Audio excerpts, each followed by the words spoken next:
As fun as it can be to rampage against thousands upon thousands of Tyranids in Space Marine 2, or even navigate the ruins of Graiea while dispatching orcs, there's something special about overseeing the conflict from high up.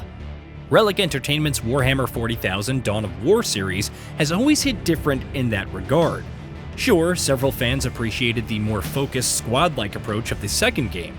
However, the original found that balance between frantic real-time action, unit management, heroes, and strategy that cemented its all-time status.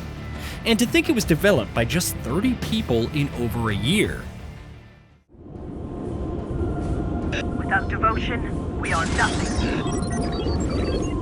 It shall come to pass. Heretic and alien, fear us! Dawn of War 3 admittedly lost the plot, sending the series into hibernation. While there have been other Warhammer titles, a real-time strategy game with an epic scale has yet to really eclipse the first Dawn of War, much less surpass it. Cue Warhammer 40,000 Dawn of War, Definitive Edition, an enhanced version of the original packed with all the content and improved visuals. There's admittedly some trepidation, especially after Space Marine, Mastercrafted Edition, but the graphical upgrades are much more significant and noticeable. The quality of life additions range from very good to decent, and the pre-release build has some noticeable placeholders, not to mention some iffy performances. But the gameplay and presentation still hold up, and the value for money is simply undeniable, especially if you own the Anniversary Edition. The main campaign begins innocently enough, which in 40k terms often means a battle brewing and innocents slaughtered on a planetary scale. Such is the dilemma facing Tartarus as orcs assail it, until the Blood Ravens arrive and begin doggedly cleaning house. As Captain Gabriel Angelos, you lead the Third Company through ruined cities, dense forests, waterworks, and more, sometimes infiltrating the other times relying on brute force. As usual, there's more going on than meets the eye, and it's up to Angelos to ultimately unearth and root them out.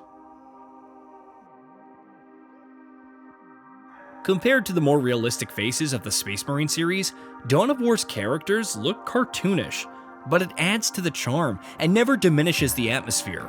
Watching Gabriel's camaraderie and conflicts with Isidore is still as compelling as the original release, thanks in no small part to the dialogue and voice acting. I wish the lip syncing were better throughout these exchanges, but alas. Dawn of War's gameplay loop is what really makes it worth diving into, even if you're not a huge real-time strategy aficionado. You build a stronghold, then a barracks for deploying different types of infantry, and an armory for technologies like bionics for more health. As you explore the map, different strategic points emerge which can be captured to generate requisition points. You have a cap on the number of Space Marine squads that can be deployed, and some degree of orders from holding back and dealing range damage, which works well in conjunction with cover, or assaulting an enemy with melee attacks. The overall combat flow is streamlined, yet it never feels simplistic, even across the numerous campaign missions. As soon as you've gotten a handle on how everything works, multiple upgrades for specialized units become available, unlocking flamers, heavy bolters, plasma guns, and missile launchers. Depending on the objective, it may be better to have one squad specializing in missile launchers to easily destroy watchtowers, buildings, resource generators, and enemy turrets at a distance. Alternatively, plasma guns are more effective against heavy infantry and offer more mobility. Want to murk a squad of orcs at range with chainswords? Build squads of assault marines with jetpacks. Throw in some power swords to tear through heavies that were baited by other units. That's not including vehicles, especially the iconic Dreadnought, or options for increasing the amount of heavy weapon squads can carry, or stronghold upgrades that afford even more unit and commander options. The ability to reinforce and upgrade squads on the go keeps the pace quick, while morale, which causes units, both enemies and allies, to break and run when depleted, ensures that you're not zerging every single encounter. As easy as it may seem to throw a horde of squads into the fray for initial battles, later conflicts make it essential to divide your forces, drawing fire with regular Space Marines while missile launchers flank and destroy buildings. Constructing heavy bolter turrets and minefields can help in defending choke points. And then there's the ever-essential scouts, who can turn invisible and recapture any strategic points that the enemy happens to retake when you're not looking. The Definitive Edition doesn't alter this formula, which is a good thing given how solid it remains, but it does facilitate more control. The increased camera zoom distance is fantastic, offering a wider view of the battlefield, and it works incredibly well on my 1440p display. I also appreciated how the user interface scaled to fit, though a means to increase text size would have also been great, especially in places where there is clearly enough screen real estate for the same. The visual improvements are also something to behold, with units, environments, and vehicles looking far more detailed with crisper textures, sleek lighting, and detailed shadows. It's not a massive overhaul over the original, and retains the same art direction, but the upgrade is significant and enhances the overall atmosphere and immersion.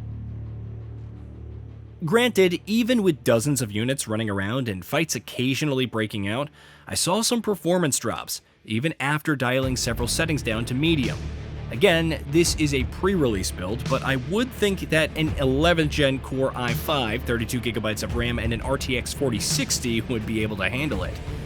It doesn't happen too often, which makes the occasions that it does all the more annoying.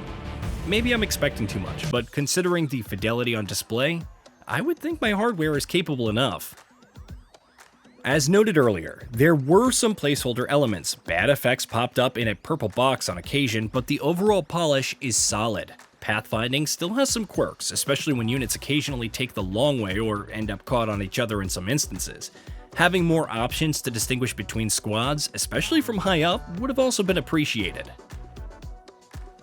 Nevertheless, it's hard to deny the appeal of the Definitive Edition. For $29.99, you're getting the base campaign, which is already a must-play experience for fans and strategy enthusiasts, and expansions. These add additional campaigns and more factions. Couple this with Skirmish and multiplayer for up to 8 players, which I sadly didn't get a chance to try out, and you have a ridiculous amount of content for this price. And that's before accounting for the in-game mod manager, which Relic promises is compatible with all the mods created over the decades. While it could use some more optimization in places, not to mention a few more quality of life additions to really seal the deal, Warhammer 40,000 Dawn of War Definitive Edition is a clear love letter to a series that put Relic Entertainment on the map. It's an homage as much as an enhancement, bringing the classic RTS to a new generation, but retaining everything that made it so appealing in the first place.